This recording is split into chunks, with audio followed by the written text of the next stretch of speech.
I'm Julie Roginsky. You know what's making me salty this week? The FBI investigation.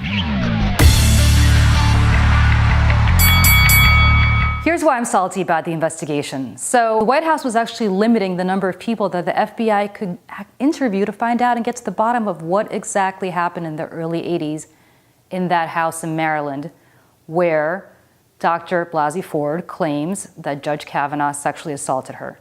Now, the FBI only interviewed 4 people so far, from what we can tell. Who they didn't interview, unfortunately, is Judge Kavanaugh, which is very bizarre to me. And they didn't interview the third accuser, who is still out there because the Republicans keep referring to her as Michael Avenatti's client, which for some reason makes her account to them less than credible.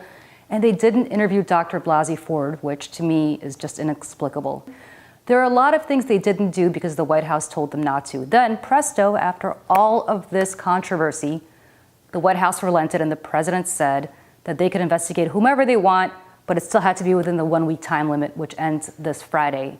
So they basically wasted 2.5 days having their hands tied with their hands tied behind their back to make this investigation not as thorough as I think every Democrat wants, and even some Republicans want. Jeff Flake said that he didn't want the FBI's hands tied.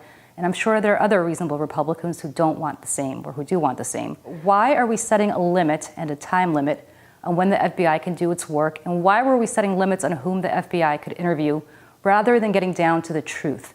And the truth is this: even if Judge Kavanaugh is saying everything on earth that happened in that house happened according to the way he talked about it, we know he's already perjured himself under oath many, many times, talking about his drinking, talking about his record at Yale, talking about the fact that he, of course, was this honor student who never had time to get drunk because he was too busy getting into Yale College and Yale Law School, which, if you haven't heard, is the best law school in the nation. You probably did hear it because Judge Kavanaugh talked about that fact 20,000 times during the course of his hearings. Now, look, I do this for a living. Here's what I would have done if I were Judge Kavanaugh. I would have said very clearly, I partied a lot in college, I partied a lot in high school, I didn't make the best decisions, I drank too much, but I will tell you something, I never, ever, ever inappropriately touched a woman in my life. That would be a lot more believable than the fact that he's made himself out to be Saint Brett. We all partied in high school. We all partied in college. Admit it. Nobody's infallible. You could say that while still saying that you didn't do anything wrong. It's the fact that he's protesting too much that makes this so unbelievable. And the fact that he lied under oath about that and has been contradicted by classmates of his from Yale already makes this whole thing suspect. That's why I'm so salty this week. We'll see what happens. I still think he gets confirmed because that's just the way the world goes around.